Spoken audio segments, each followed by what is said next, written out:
ikigerageza Imana ikuvanyemo huti huti. Hari ahantu hari agahinda Imana igiye kukuvanamo huti huti.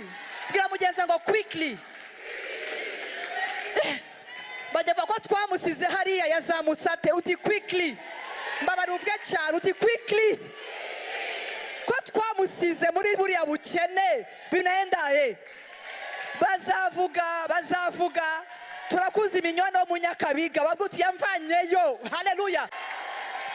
Ni igihe cyo gusohoka muri ako gahinda vuba vuba. Hari abantu mwiganye. There are people who you went to babonye school with, opportunity bagutangamo ariko ntibagutanze. who forgot about you and didn't give you Ariko opportunity. iri joro ndakikwibuka ugahita umusiba muri phone.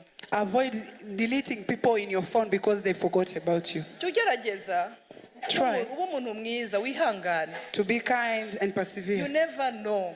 Ntago wamenya. Ashobora kuba yarakwibagiwe ariko ari ufite destiny yawe. Maybe he forgot you, but